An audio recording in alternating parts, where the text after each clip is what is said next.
Hey guys, so I'm currently in San Francisco with my friend Meaghan here, and we are heading to the Zenith book signing at Books Inc. and I'm moderating and I'm really excited. Basically it's like several hours early, like 2 hours, but I had to get into the city first, so we wanted to make sure we had enough time, and now we're just gonna go like scope out where the bookstore is because I've never been to this bookstore, and then we're gonna probably get something to eat, like coffee or something, to chill because I'm really anxious. But it's gonna be a lot of fun. I'm really excited about it, and I'm so excited to support Sasha and Lindsay, so it's gonna be a real fun night. Also, if you couldn't tell, I am sick, so my voice is slowly dying, but we're gonna power through this because it's gonna be a good time, and I'm making the most out of this situation. It's gonna be fine. We'll be fine.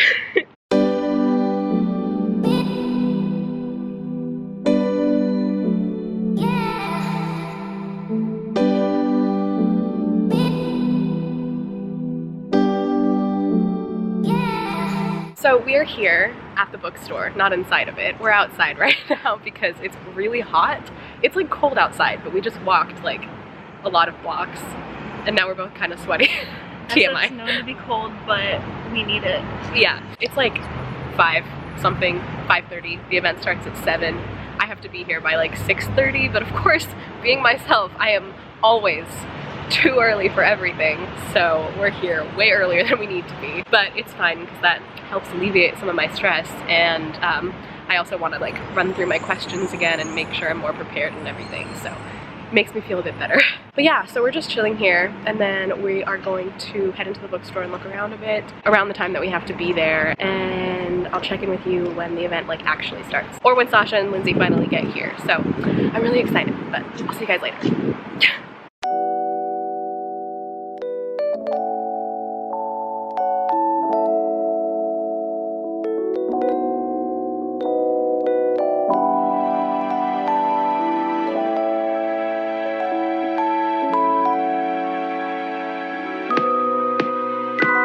Look who I'm here with. Lindsay, come. Oh. Hi. Yay. Reunited. I know, it's been so long. It's been VidCon, right? No, not Not VidCon. VidCon. You didn't go VidCon? No, BEA. BA. Oh, BEA and BookCon. Since even like longer. Yeah, it's been since like June. We saw Wonder Woman. Yeah, we saw Wonder Woman together. Yes, we did. Oh my Yeah. gosh. Oh.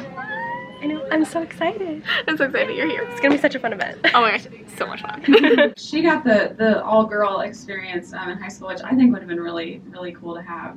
I went to a really large public school, and the female friendships there just got really catty, and it was always so competitive and about like who looks the best and who does the best. So I joined the all-boys ice hockey team and hung out with the guys all through high school. But I think it's important to see in friendships, like especially in YA books, like female friendships that don't turn negative, that they lean on each other for support instead of stabbing each other in the back. Yeah, I mean, yeah, we want to change the narrative because it's not like we want to be catty. We were socialized to be catty by what we were fed growing up. Woo. That's just true. Go back and watch any, like, I'm a lot older than these ladies, but go back and watch any of my favorite teen movies from the 90s, and you will see many a mean girl, and so that is what you are trained to think you're supposed to be, and that's crap. It's total crap. So we're trying to change that narrative, right, with our books and show what real girls are like and what real girl friendships are like. Yeah, I mean, I never like set out to write that per se. I just knew that I saw a lot of romances, and I wanted to write my version of that. I mean, I didn't even think about it. It's just what I wrote. Like one of my favorite romances is Sean and Gus from Psych. Anyone watch Psych? And I just like wanted to have something similar, a similar dynamic to that with girls in the charge. So yeah. So both of your series are set in either sci-fi or fantasy worlds. So I wanted to ask you about your world building process, and specifically, do characters or does the world come to you first? Almost 2 years ago, I put out a tweet, and there was a Twitter poll that asked, hey, so if Lindsay and I were to write a book together, would you want us to write a science fiction or a fantasy novel? And this is the time where, fantasy was at its peak. Like, everybody was reading fantasy, and they still are, but it was the peak time. So, of course, when the poll came back a day later, 70% of people said fantasy novel, and 30% of people said science fiction. So, of course, we went with what you guys didn't want, and we wrote a science fiction novel. Yeah, and I think that's really where the idea of like rebellion kind of kicked in. And we thought, why don't we write a book about a group of rebellious women, some strong females that have this awesome crew, and then it kind of just went from there. But then once we had the characters, we needed a world to put them in. So we really expanded upon that using a lot of Susan Dennard's world building techniques. They're very good. If you would like to expand on that. Thanks. I appreciate that. In case you didn't know, I like teach writing online and provide lots of free resources for writers. And I remember you like emailed me, Lindsay, and you were like, "Hey, world building series, go!" I was like, "Okay, yay, my favorite!" And I was like, "I'll write a newsletter about it, didn't I?" And then I did, yeah. So, anywho, funny story from like a year and a half ago. That changed my writing. Really? Yeah, absolutely. That's cool. That's super gratifying to hear. Side note, but yeah, I could like seriously spend hours talking about world building because one, it's my favorite part, and two, it's so important in any book, even if you're writing a contemporary. To me, character and world go hand in hand. They are inseparable. The character is a product of their world, and the world should in all ways reflect what the character is going through. So that's something that I think about when a character walks into a room. Based on who they are, what they notice is going to be different, right? Like my character Safi, when she walks into a room, she's going to notice who has like the easiest wallet to steal. And her friend Isolde, who can see people's emotions, is literally going to only notice emotions. They're going to see very different things when they walk in a room. And so those are the sorts of things that I consider on a scene-by-scene basis. And when it comes to actual world building, and I'm sure you guys do this too, I mean, you look at the real world.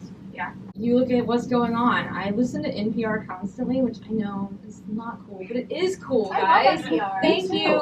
I listen to NPR constantly because you get more inspiration for a story. I get more from there than anywhere else. Just hearing real people's stories and real emotions and real war and real refugees and what that's like and putting those experiences in.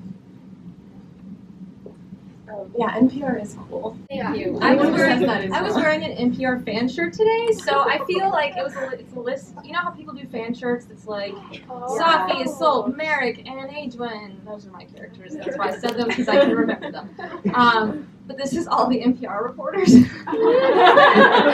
So only like really dorky people like me get it, but when they do, I'm like, yeah, you know who Mara Liasson is. Cool.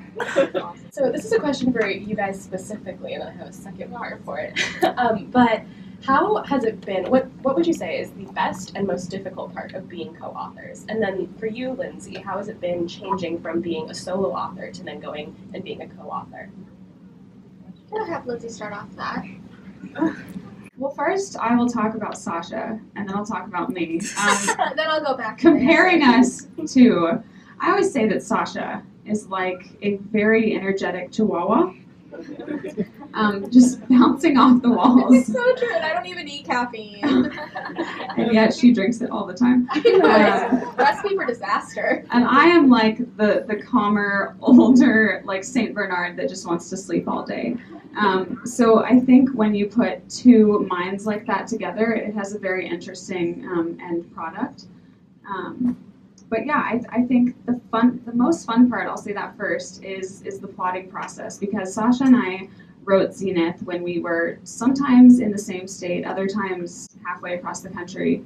And I love the fact that our creative minds work so differently. Usually, like coming from being a solo author, you know, it's just your head, it's just your minds, and all the thoughts that come with that, the negative and the positive. But with us, I always say that, like, everyone in this room, if I said, hey, we're writing a book called Zenith, it's about space pirates, every single person in here would have a different image that pops in their mind, even though it's the same subject. Jack Sparrow in space. Right. And that's, like, not what I would have thought. I want to write that fan fiction.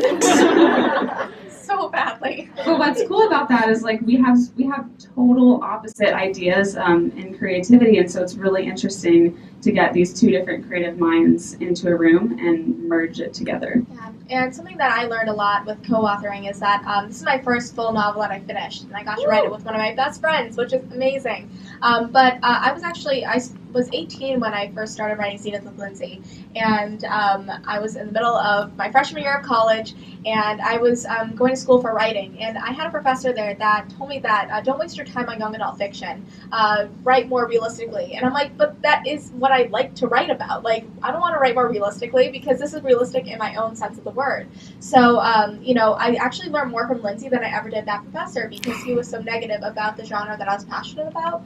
And so now that's why I call Lindsay Professor Lindsay, because she taught me most of the things that I know today about writing, and she helped me perfect the craft that I now am still learning. And I think that you're always going to be learning as a writer, but she helped transform me into the writer I am today, and I'm forever grateful for that. I didn't have to pay a cent to her. So yay. My favorite part about that is I never went to college too. Yeah, I'm a professor, so. Well, I got to change my major now, so now I'm history all the way. Yeah. And I want them to make sure that they're represented in the books just as much as I would see myself in them. Because I grew up very privileged in the sense that I saw myself in so many different books, and I love the talk about diversity today and, all the change that has been happening. I love it so much. So really, no matter what it is, especially with diversity and, learning disabilities, especially because I struggle with that, I would love people to take that away from reading our books and experiencing that stuff and just seeing themselves in our writing. Yeah, definitely. What I love about Zenith too is that we got to have so much fun writing a diverse cast of characters. And so I do hope, and I know we both talked about this, that we want readers to be able to see themselves in the book and not just readers that look like us. And then Andy, our main character, one thing that she deals with, she's a very dark character. She comes from a very dark and twisted past. So she's angry all the time. But she has reasons for it, and I love over the course of the book you see her kind of start to overcome all those struggles, get past her depression, get past her anger, and it's because of the people that are around her that are also helping lift her up along the way. So yeah, lean on other people too. It's okay to not try and fight through things all by yourself. You shouldn't have to. It's okay to cry. Yeah. She does cry. She's really tough, but she cries. I feel that we have this great responsibility, particularly to young people, to show them how broad the world is and how that is 100% normal and amazing and cool. So much of the fantasy I read growing up was supremely misogynistic, pretty white, super white, and super straight.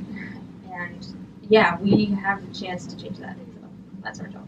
Yeah, I love that you guys speak on specifically representing different people and seeing yourself in literature, because I recently just read a book, and for the first time I actually saw I'm Persian but American also, and for the first time I saw an Iranian American character, and it was so eye-opening to see yourself in literature. So Which book was that? it's a graphic novel, Persepolis. Okay. If you haven't read it, it's Yes. so good. It is Yes. so good. I'm gonna read that. Yeah. So now I just have a few kind of quick fun questions, and then we can turn it over to you guys if you want to ask some questions too. So if you were to sort your characters into Hogwarts houses, I need to know. Sure, if I remember. Okay. Saki would definitely be Gryffindor. Assault would be Ravenclaw. I think Merrick would probably be Gryffindor. Adwin thinks he's a Slytherin, but he's a Hufflepuff. We should say ours at the same exact time. Every time. Okay. Yeah, And, okay. it has been a popular I know, question. and we love it. So, Andy, Slytherin. Okay, Oh, I we're gonna forgot. say I'm that. sorry. For some reason, I was looking at you, and I don't know why. Okay, let's start over. Okay, Andy, Slytherin. Then there's Lyra, Ravenclaw. Breck, Gryffindor. Yeah. No, Hufflepuff. Or just the kitchens. House elf. Breck? Breck would not be there. And then Gilly. Gilly, Slytherin. Slytherin.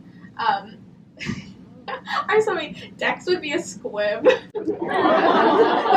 but let me tell you why. Okay, so he would be a squib, but he would work his way up into the hierarchy of the Wizarding Council, and he would own it so well. I think Nor, she's a Gryffindor. People think she's a Slytherin, but she's a Gryffindor. Yeah. just have to find who you are, and I can say as a reader, a long-term reader, and I'm saying this, I'm still a reader, like it's weird me saying that, but you know, I never even knew about the New York Times list up until like maybe 3 years ago. It never counted to me as a reader. You know, it doesn't matter to the vast majority of people, and it shouldn't matter that much. It's like, if you like to write, just write for yourself, write for other people, just write because you have that passion to write, and that's what you should be doing it for, not to hit some list. Yes, the list, it's such an honor, but also it's an honor just to get a book out to you guys, like just like right here in physical form. There's also something I had to learn kind of the hard way in the past couple of years, that who you are, like your career, is not what you do. It is in a sense, but like you to the core, like if you took away my author and my New York Times title, I'd still be me. I'd still be Lindsay. Yeah, and I'd still love writing. So I think not putting so much weight on the measures of success that are put out there for us, but really just being fulfilled in what you do and being happy with it, I think is far more important than hitting the list. Say hi to the vlog, Sasha.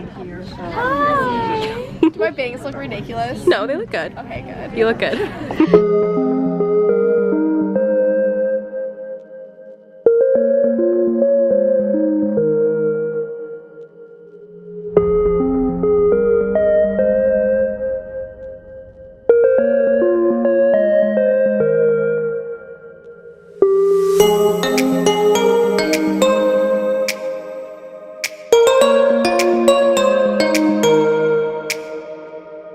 The signing is over. The panel went really well, and everything went so well. That's pretty much all you did such a good job. Like, I cannot believe it was Hannah's first panel that she's ever moderated, because she was, you know, it's funny that she's like the best moderator ever. Thank you. You're the best. And I'm so happy that we got to do this. It was so much fun. So many people came. I'm so proud of you. The story better. Thank you. I'm so proud of you. It was such a fun event. So. Yes.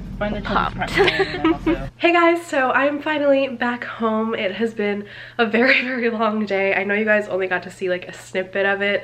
Like, you didn't really get to see most of my day, but I woke up really early this morning, and I also went to class today, and then I got ready, and then I got into the city, and then there was the whole event. So it's been quite a long time since I've been awake, and a lot's happened, but it was such an amazing day. As you all saw from the little clips, I got to moderate the panel, and it was such a fun panel. It was so amazing getting to see Sasha and Lindsay again. I haven't seen them since BA and BookCon several months ago, and it was so great getting to meet Susan. She's honestly one of the coolest people I've ever met, and one of the like nicest authors I've ever met, and now I'm so excited to read Truthwitch. I'd wanted to read it before, but after hearing her talk about it and meeting her in person and knowing what she's like, I just want to read it immediately, and I want to read Zenith immediately. Like, I've already started reading it and I'm already enjoying myself, so I just can't wait to keep reading. Book events always put me in such a reading mood, and I love that about them. But the event itself was so fantastic. It was so great getting to see so many people coming out to support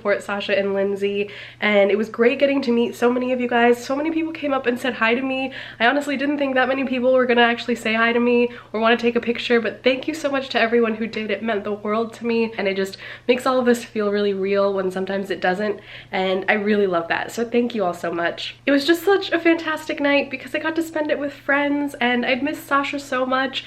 We hadn't seen each other in so long, and it was just such a fantastic time. I feel like I'm just repeating myself over and over and over again, but I'm sick and delirious and really tired and just getting off of this like fun night high. So I think it's probably time for me to go to bed. But I just wanted to end this quick little vlog here and again say a huge thank you to Sasha and Lindsay for inviting me to be a part of their tour. My first time moderating was so much fun, and it was great to be able to do it among friends. And a huge thank you to all of you for being so kind, coming out to show support for such wonderful authors and people who are part of the booktube community. It just makes me incredibly happy to see that. And overall, it's just made my week so fantastic. Despite the fact that I was sick, this totally makes up for it. But like I said, I'm exhausted, so I really want to go take off my makeup and go to bed now. But thank you all so much for watching this video. Thank you for being a part of my life. I love you very much, and I will see you in my next video. Bye!